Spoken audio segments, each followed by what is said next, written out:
Hello everyone, welcome back to Career First IAS Academy. मेरा नाम है जय शर्मा और आज हम लेके आए हैं यूपीएससी प्रीलिम के PYQ analysis of Indian economy 2014। जैसे कि हमने ये डिस्कस किया था कि हम 2013 से 2024 में जितने भी प्रीलिम्स के पीवाईक्यूज होंगे उसको सब्जेक्ट वाइज हम एक ये सीरीज स्टार्ट कर रहे हैं। इससे पहले वाली वीडियो में हमने 2013 के क्वेश्चंस को कवर किया था।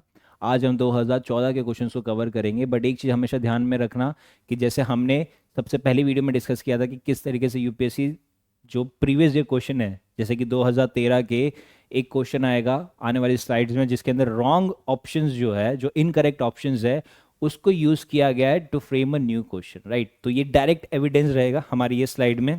तो चलिए स्टार्ट करते हैं। जिसके अंदर हमारा फर्स्ट क्वेश्चन है, that is what is the main objective. यहां पे डायरेक्ट सवाल पूछा गया है, the main objective of the 12th 5 year plan is. अब जिसने ये प्लानिंग के बारे में पढ़ा होगा 5 ईयर प्लान में, तो हमने ये चीज समझा था कि 12th 5 ईयर प्लान में फर्स्ट टाइम गवर्नमेंट ने इंक्लूसिव ग्रोथ को मेंशन किया था officially, right, under the 12th 5 year plan.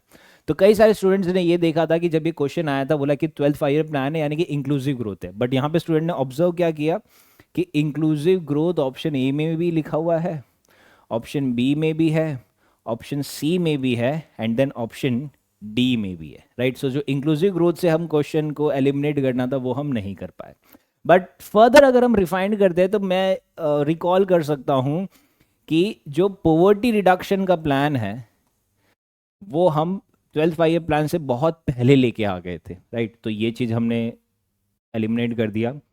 फिर हमने देखा कि जो अनएम्प्लॉयमेंट का प्लान है वो भी हम बहुत साल पहले ले आए थे, बिफोर 12th 5 ईयर प्लान, ठीक है।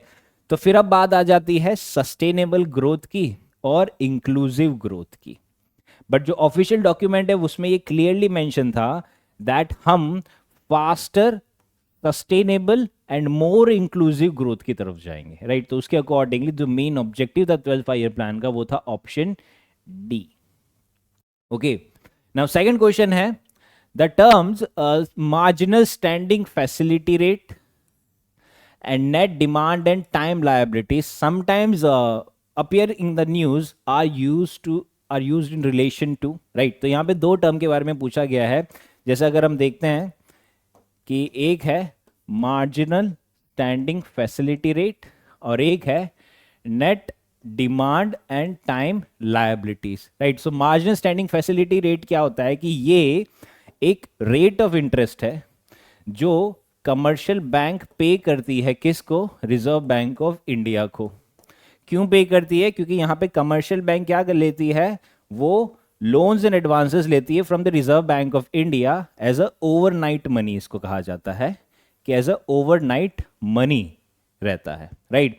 और ये लोन के लिए जो रेट ऑफ इंटरेस्ट होता है, ये ओवरनाइट मनी के लिए जो रेट ऑफ इंटरेस्ट होता है उससे मार्जिनल स्टैंडिंग फैसिलिटी रेट कहा जाता है, ठीक है। वेरेज अगर हम net demand and time liabilities पे देखते हैं तो net demand and time liabilities क्या होती है कि दो तरीके से ये आरबीआई का सिनेरियो रहता है, यानी कमर्शियल बैंक ने इसमें दो तरीके से डिवाइड करवाया है आरबीआई ने। पहला बोला जाता है कि हमारा डिमांड डिपॉजिट्स कितना होता है। डिमांड डिपॉजिट्स यानी कि जो करंट अकाउंट में डिपॉजिट होती है, सेविंग्स अकाउंट में डिपॉजिट होती है, यानी कि डिमांड डिपॉजिट उसको कहा जाता है कि आप जब चाहो उसको विड्रॉ करवा सकते हो। तो वो टाइप के डिपॉजिट को डिमांड डिपॉजिट कहा जाता है, यानी कि मेरी डिमांड पे वो विड्रॉ हो जाएगा। So that is known as demand deposit. फिर आ जाता है टाइम डिपॉजिट। अब टाइम डिपॉजिट यानी कि हम जब चाहे तब विड्रॉ नहीं करवा सकते, फॉर एग्जाम्पल फिक्स डिपॉजिट जो होता है, राइट। तो ये दोनों का एक रेशियो निकाला जाता है, उसको नेट कहा जाता है, that is net demand and time liabilities, right, जो बैंक के पास रहता है। ओके, तो ये मतलब है इसका। अब ये पूछा गया है कि ये किसके कंटेक्स्ट में यूज होता है। तो इसका पहला ऑप्शन है बैंकिंग ऑपरेशंस, यस, ये इसके कंटेक्स्ट में यूज होता है। Communication networking, no. Military strategies, no. Supply and demand of agriculture products, that is also no. Hence correct option हो गया option A, right.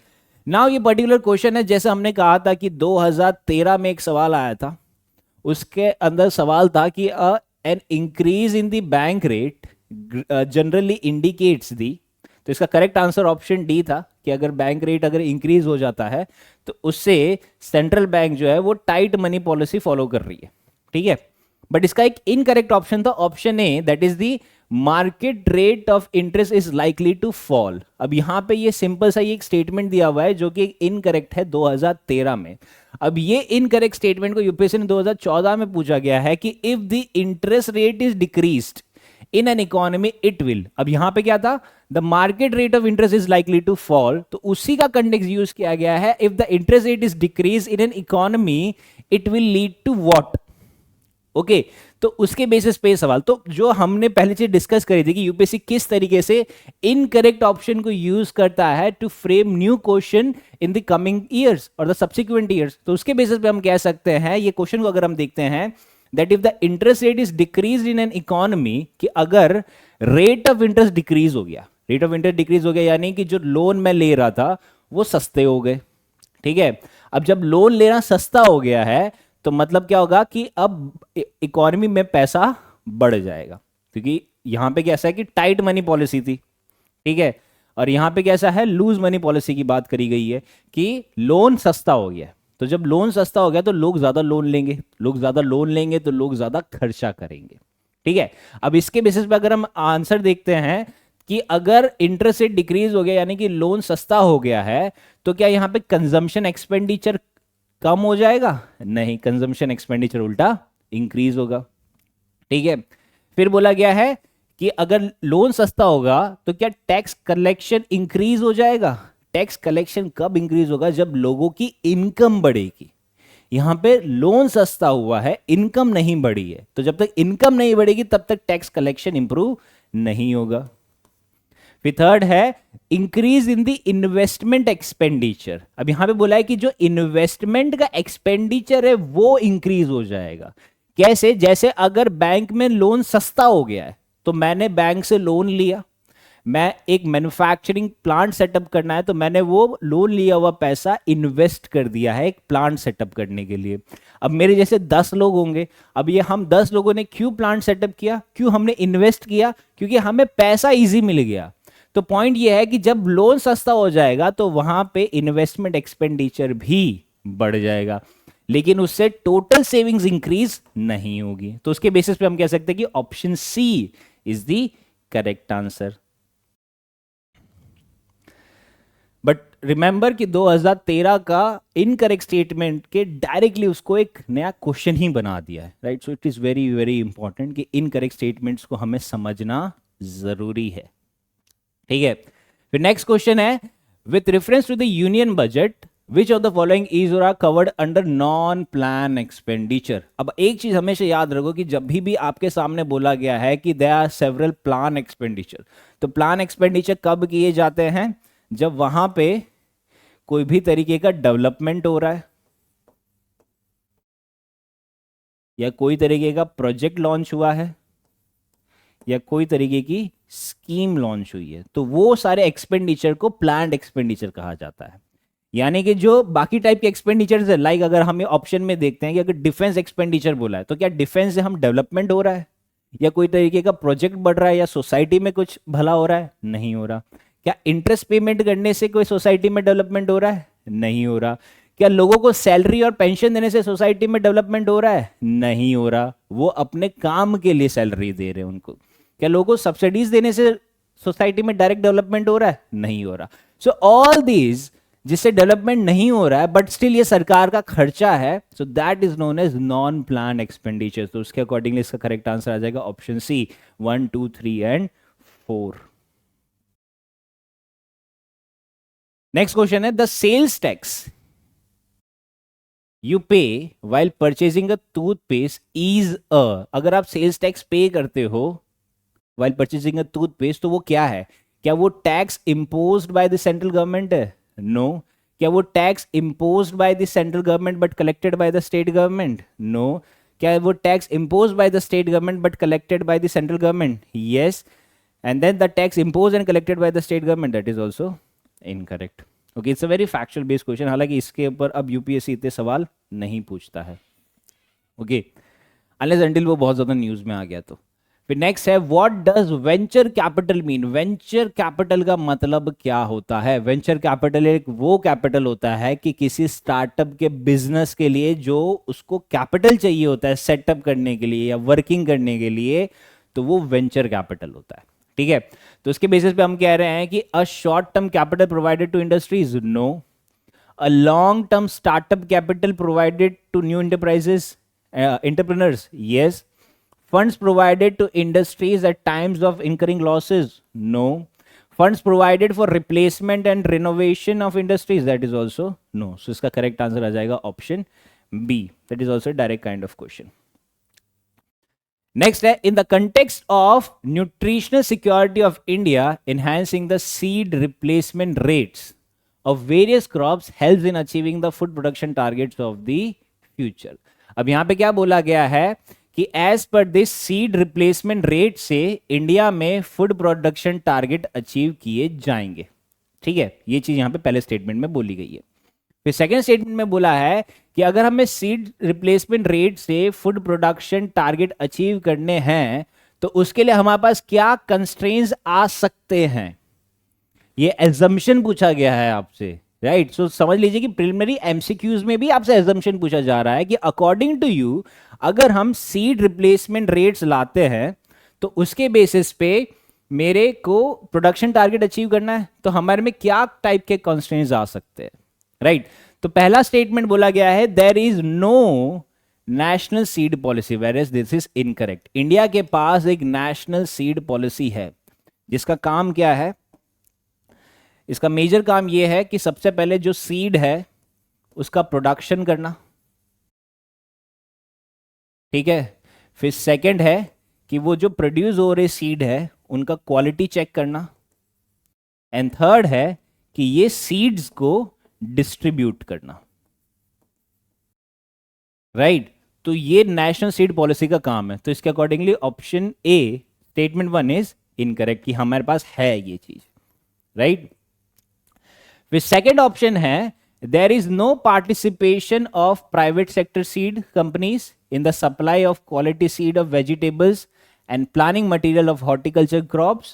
Third, there is a demand supply gap regarding quality seeds in case of low value and high volume crops, right। तो यहां पे देखा जाए तो ये दोनों ऑप्शन का जो रीजन क्या बताया गया है कि पहले में बताया गया कि प्राइवेट पार्टिसिपेशन नहीं है, ठीक है, और दूसरे में बताया गया है कि हमारे डिमांड और सप्लाई के बीच में गैप है। अब इसमें कैसा होता है कि सीड दो तरीके के बनते हैं, एक बनता है कि हमारे क्रॉप्स का, फॉर एग्जाम्पल आ जाता है वीट, राइस, ये क्रॉप्स का बनता है, और दूसरा बन जाता है हॉर्टिकल्चर का, यानी कि फ्रूट्स एंड वेजिटेबल्स। अब इसमें हम देखते हैं कि फ्रूट और वेजिटेबल ज्यादा महंगे आते हैं as compare to rice and wheat. तो प्राइवेट सेक्टर क्या करते हैं, वो क्रॉप्स में कम पार्टिसिपेट करते हैं, वो फ्रूट्स और वेजिटेबल्स में ज्यादा पार्टिसिपेट करते हैं। क्यों? क्योंकि यहां पे पैसा ज्यादा है। तो उसके अकॉर्डिंगली जो सेकंड स्टेटमेंट है कि there is no private sector participation, so that is right, कि स्टेटमेंट 2 इज राइट। फिर जो थर्ड आ जाता है कि जब प्राइवेट पार्टिसिपेशन नहीं है और लोग इतना डिमांड ही नहीं कर रहे हैं ये टाइप के क्रॉप्स की सीड्स का, तो लोग प्राइवेट पार्टिसिपेशन कम हो जा रहा है, तो लोग क्या कर रहे हैं कि there is a supply demand का गैप आ जा रहा है, राइट। तो उसके accordingly statement 3 is also right. So इसके अकॉर्डिंगली करेक्ट आंसर आ जाएगा ऑप्शन सी,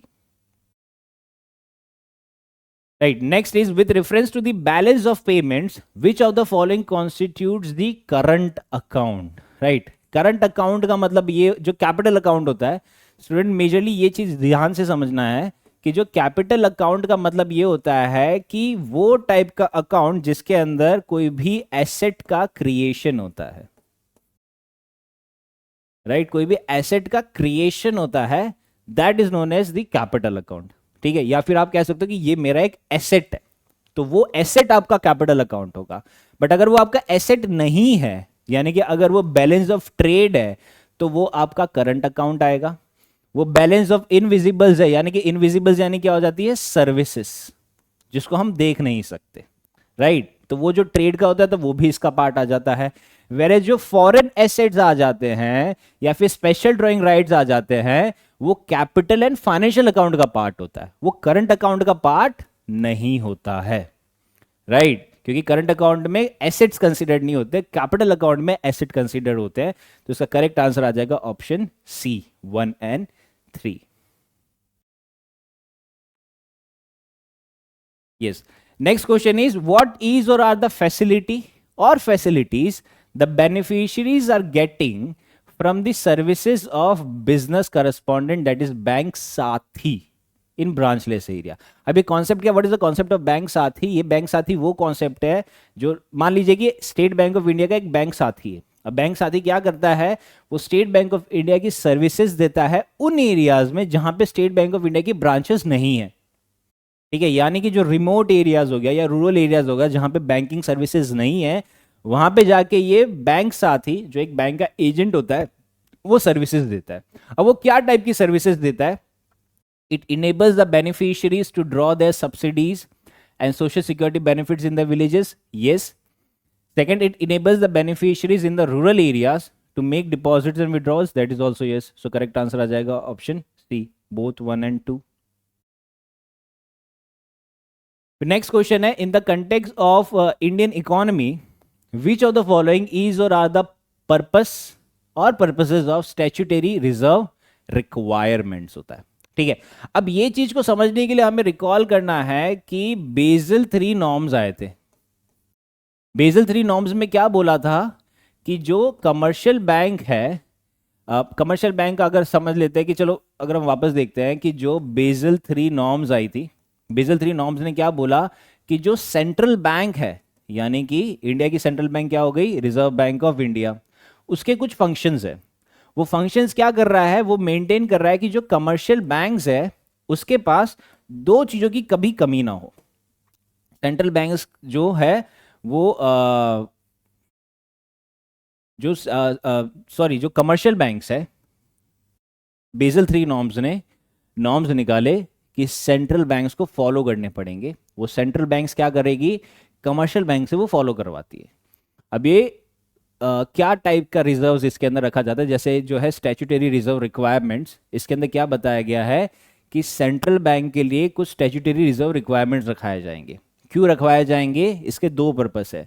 पहला है कि जो कमर्शियल बैंक है, फॉर एग्जांपल हम ले लेते चलो स्टेट बैंक ऑफ इंडिया है और ये सेंट्रल बैंक है रिजर्व बैंक ऑफ इंडिया, तो जो स्टेट बैंक ऑफ इंडिया है वो कभी भी फेल नहीं होनी चाहिए, फर्स्ट थिंग। और सेकंड थिंग है जो पब्लिक का डिपॉजिट है उसके पास वो काफी ज्यादा सेफ रहना चाहिए। ठीक है, अब ये कैसे रख सकते हैं, तो रिजर्व बैंक ऑफ इंडिया ने 2 स्टैट्यूटरी रिजर्व रिक्वायरमेंट्स बताए। पहला बताया कैश रिजर्व रेशियो और दूसरा बताया स्टैट्यूटरी लिक्विडिटी रेशियो। दोनों में net demand and time liabilities calculate की जाती है इसके अंदर और इसके अंदर, उसके बेसिस पे ये रिजर्व बनाया जाता है। यानी कि ये दोनों से मिल के रिजर्व बनता है। ये रिजर्व क्या चीज इंश्योर करता है कि ये कमर्शियल बैंक जो है वो कभी भी फेल नहीं होनी चाहिए और जो पब्लिक का पैसा है वो बैंक में वो हमेशा सेफ रहना चाहिए, राइट। तो ये कब हुआ था, बेजल 3 ने स्टार्ट किया था, जिसके अंदर उसने सेंट्रल बैंक यानी कि रिजर्व बैंक ऑफ इंडिया को बोला कि जो आपकी कमर्शियल बैंक है लाइक एसबीआई, उससे आप स्टैट्यूटरी रिजर्व रिक्वायरमेंट रखवाओ, दैट इज सीआरआर रखवाओ और एसएलआर रखवाओ, ताकि वो बैंक कभी फेल ना हो और पब्लिक का मनी उसमें सेफ रहे, राइट। तो उसके बेसिस पे पूछा गया है कि इसका पर्पस क्या है। तो पर्पस जैसे हमने डिस्कस किया कि क्या है, to enable the central bank to control the amount of advances, यानी कि जो लोन दे रही है बैंक उसको कंट्रोल करवाए ताकि नॉन परफॉर्मिंग एसेट ज्यादा ना चले जाए, राइट। यानी कि वो मतलब लोन दे रहे हैं तो वो इस तरीके से लोन नहीं होना चाहिए, इराटिक बिहेवियर में लोन नहीं देना चाहिए, एक प्लान करके देना चाहिए, एक क्रेडिबिलिटी जान के देना चाहिए कि सामने वाला पैसा दे पाएगा या नहीं दे पाएगा, उसके चलते। सेकंड है to make the people's deposit with bank safe and liquid, yes that is the purpose. Third है to prevent the commercial banks from making excessive profits, नहीं ऐसा कुछ नहीं है कि आप बैंक को प्रॉफिट नहीं बनाने दोगे। थर्ड है to force the banks to have sufficient vault cash to meet their day to day requirement, that is also incorrect. So इसका correct answer आ जाएगा option B. Yes.